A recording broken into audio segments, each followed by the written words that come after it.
Bencana alam merupakan sebuah fenomena alam yang terjadi di bumi yang dapat menyebabkan manusia dan makhluk hidup lainnya mengalami dampak, bahkan dapat menyebabkan kerugian. Sebenarnya, fenomena alam tersebut sudah wajar terjadi, mengingat bumi akan terus-menerus aktif dan memproduksi semua bahan di dalam perut bumi secara otomatis. Kita sebagai umat manusia yang menempati bumi tentunya harus menerima konsekuensi atau resiko yang dapat terjadi. Oleh sebab itu, banyak digalakan kampanye untuk menjaga bumi agar tetap bersih dan sehat. Hal ini berguna untuk mengurangi kemungkinan terjadinya hal yang mengerikan, yaitu seperti bencana alam. Salah satunya yang sedang marak terjadi saat ini, khususnya di negara yang memang dilewati lingkaran aktif atau lempengan bumi, adalah gempa bumi. Gempa bumi merupakan sebuah getaran atau guncangan yang terjadi pada permukaan bumi dan dirasakan dengan skala yang berbeda-beda. Gempa bumi dapat menunjukkan adanya pergerakan lempengan bumi yang dapat menimbulkan efek domino pada benda di sekitarnya. Kata gempa bumi sendiri merujuk ke daerah asal terjadinya pergerakan atau kejadian tersebut. Walaupun kenyataannya, bumi merupakan planet yang padat, namun karena selalu bergerak dengan kecepatan yang tidak bisa dirasakan oleh manusia, gempa bumi melakukan aktivitas yang menimbulkan tekanan yang akhirnya sering terjadi pergerakan karena tidak bisa ditahan. Kebanyakan gempa bumi disebabkan dari pelepasan energi yang sangat besar di lempengan bumi, dan semakin lama biasanya akan semakin tertekan dan juga besar. Pada akhirnya, mencapai sebuah keadaan di mana tekanan tersebut tidak bisa ditampung atau ditahan lagi.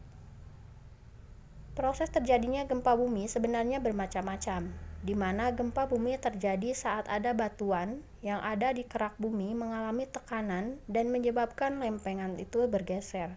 Lempengan tersebut bisa jadi antara samudra maupun antar benua, dan ketika terjadinya tumbukan, maka gempa bumi akan terjadi. Namun proses ini merupakan gempa yang paling umum. Satu yaitu gempa bumi tektonik. Proses terjadinya gempa bumi berdasarkan jenisnya. Yang pertama adalah gempa bumi tektonik. Gempa tektonik ini merupakan gempa yang terjadi akibat terbentuknya lempengan bumi atau bergesernya lempengan bumi. Hal ini menimbulkan efek pada permukaan bumi yang akhirnya menyebabkan gempa. Dan seperti yang dijelaskan tadi, gempa tersebut paling umum terjadi dan bisa dimulai dengan skala yang bermacam-macam, mulai dari skala rendah hingga yang sangat besar. Proses terjadinya gempa bumi tektonik berawal dari adanya interaksi antara lempengan yang dapat menyebabkan lempengan lain akan masuk atau menyusup ke bawah dan bisa disebut dengan subduksi. Gempa bumi ataupun getaran akan berubah menjadi semakin besar apabila terdapat sesuatu yang mengganjal, namun kemudian akan ikut menyusup secara tiba-tiba dan akan mendadak. Nah, hal ini yang terkadang menimbulkan tanah retak dan menelan berbagai gedung sebagainya. Dua yaitu gempa vulkanik. Proses terjadinya gempa bumi berdasarkan jenisnya yang berikutnya adalah gempa vulkanik. Gempa jenis ini datang dari fenomena gunung meletus atau bencana akibat keluarnya magma dari perut bumi. Gunung memiliki massa aktif, di mana gunung bisa meletus dan mengeluarkan magma akibat tekanan yang ada, dan juga energi bebatuan yang memang sudah waktunya harus dikeluarkan atau diletuskan. Anda tentunya sudah tahu bahwa erupsi gunung biasanya diawali dengan getaran atau gesekan antara magma dan perut bumi, yang pada akhirnya menimbulkan gempa. Jika gunung tersebut ada di laut, maka menimbulkan gempa yang akan disertai gelombang laut atau yang biasa dikenal dengan bencana tsunami. 3 yaitu gempa ekstraterestrial. Proses terjadinya gempa bumi berdasarkan jenisnya ini dinamakan dengan gempa ekstraterestrial.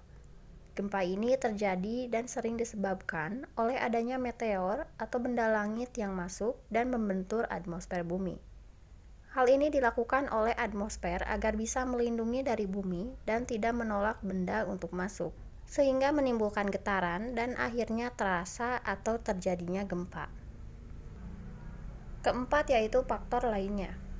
Faktor lainnya yang didapat dari gerakan inti bumi atau gelombang yang biasanya terjadi, di mana inti bumi memang aktif dan memproduksi lahar untuk bisa menjalankan sumber daya yang ada. Namun, gelombang ini bisa menjadi sumber utama mengapa terjadinya gempa bumi. Getaran ini bersifat ringan dan biasanya tidak terlalu terasa karena manusia melakukan aktivitas sehari-hari. Berbicara soal gempa bumi, sebenarnya fenomena ini dapat terjadi jutaan kali akibat adanya pergerakan lempengan bumi yang masih aktif. Namun, kembali lagi, getarannya tidak terasa dan hanya beberapa gempa yang memiliki skala yang sangat besar, yang nantinya terasa oleh manusia. Biasanya diukur dalam skala Richter dengan ukuran mulai dari 1 getaran ringan sampai dengan 9 getaran merusak. Mengenai gempa memang merupakan hal yang menyeramkan dan perlu diwaspadai. Namun, perlu Anda ketahui bahwa kita tetap tidak bisa lari dari fenomena alam yang akan terus terjadi ini. Anda tetap bisa menjaga dan mencari cara untuk menangkal kemungkinan yang terjadi, minimal menyelamatkan diri dan juga keluarga tercinta. Nah, itulah penjelasan tentang gempa. Semoga dapat menambah ilmu dan wawasan bagi teman-teman semuanya.